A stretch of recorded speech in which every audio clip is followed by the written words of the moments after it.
There was something unsettling about the old trails in the Carpathian Mountains. Some were well-trodden, leading to breathtaking vistas and scattered mountain villages. Others, Victor's grandfather had always warned, were forgotten for a reason. When Victor was 17, he and his friends decided to take a shortcut through one of those trails to reach their campsite before nightfall. It was barely visible under layers of fallen leaves and twisting roots, but they laughed off his grandfather's warnings and pressed forward. The deeper they ventured, the quieter the forest became. The birds fell silent. Even the wind seemed hesitant to pass through the trees. That was when they noticed the carvings, strange symbols etched into the bark, circles, spirals, elongated figures with hollow eyes. Some looked ancient, barely visible beneath layers of moss, but others were fresh, as if someone had just finished marking them. All pointed in one direction, forward.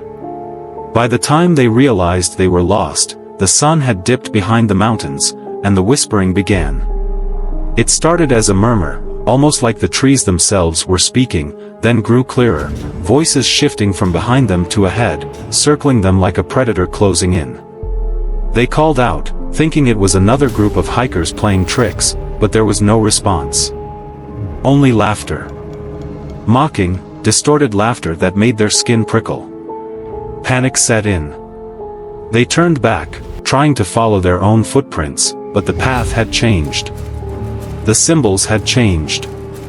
No longer spirals or abstract shapes, but now crude human figures, their mouths open wide, their eyes hollow and staring. Then they saw them. Tall, thin shadows standing among the trees, barely visible, shifting whenever they tried to focus on them. One stepped closer. Lucas, Victor's closest friend, screamed and bolted. The others followed, crashing through the undergrowth, their breaths ragged, branches tearing at their skin. The whispers turned into an inhuman chorus, growing louder with every step. Somehow, they stumbled out onto an old dirt road. The forest behind them had gone still. But when they turned back, the entrance to the path was gone, just an unbroken wall of trees, as if the trail had never existed. Lucas was never the same. He stopped speaking to the rest of the group, moved away the following year, and refused to acknowledge anything about that night. Victor tried to forget, too. But just last week, while hiking with his girlfriend near their cabin, he saw something carved into the bark of a tree. One of those symbols. It was fresh, deep into the wood. And below it, in jagged letters, was his name. That night, he heard whispering outside the window. Victor barely slept, every creak of the wooden cabin sending a shiver down his spine. His girlfriend, Elena, slept peacefully beside him, unaware of the icy dread coursing through his veins. The whispering was low, unintelligible, but it carried the same unsettling mockery he had heard in those woods. He tried to convince himself it was the wind, but deep down, he knew better. The next morning, he searched the ground outside their window. Footprints. But not human ones. Long, misshapen, as if something had elongated fingers where toes should be. The earth around the tree line was disturbed, as if something had been watching. They left the cabin that evening, cutting their trip short. Victor didn't tell Elena about what he had seen. He couldn't risk her thinking he was losing his mind. But the thought lingered, had something followed him back from that forgotten trail? A few days later, he started waking up at odd hours. 3:15 a.m. Every night, without fail. At first, he brushed it off as paranoia. Stress. But the feeling of being watched only grew stronger. The air in his room felt dense, charged with something unseen. Then the dreams started. He was back in those woods, following the same twisted trail. The symbols on the trees glowed faintly in the darkness. He could hear his own breath, heavy and labored, as he walked forward against his will. The whispering grew louder, surrounding him. He turned to run, but the trees shifted, closing in. And then he saw them. The same figures.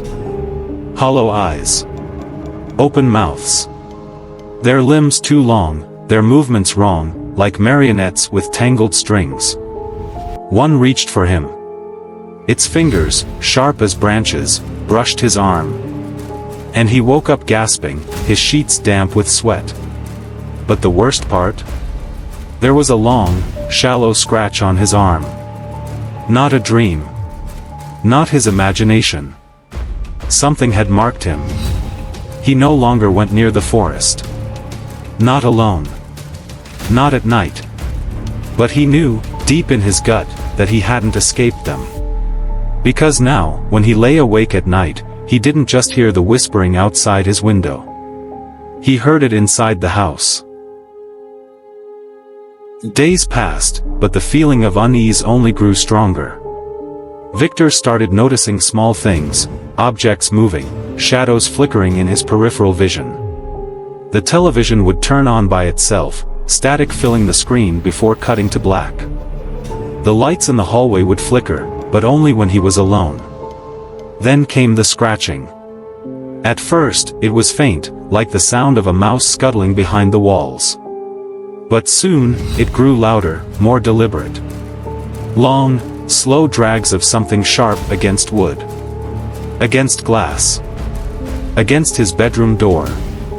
One night, he awoke to the sound of breathing. Low, rasping, just inches from his face. He held his breath, willing himself not to move, not to make a sound. The presence loomed over him, unseen but oppressive, pressing down on his chest like a weight. And then, just as suddenly as it had come, it was gone. The next morning, he found deep, claw-like gouges in the wooden floor beside his bed. Victor knew he had to do something. He couldn't live like this. He started researching folklore, digging through old books, speaking with the village elders. One old man, Gregor, who had lived in the mountains all his life, listened quietly as Victor described what had happened. When he finished, Gregor only nodded and said, "You should have never gone into those woods." "I know that now," Victor admitted. "But what do I do? How do I stop it?" Gregor hesitated before speaking. "You can't stop it. You can only return what was taken." "Taken?" Victor frowned. "I didn't take anything." The old man looked at him gravely. "Then they took something from you. And they are waiting for you to come back." Victor felt his blood run cold.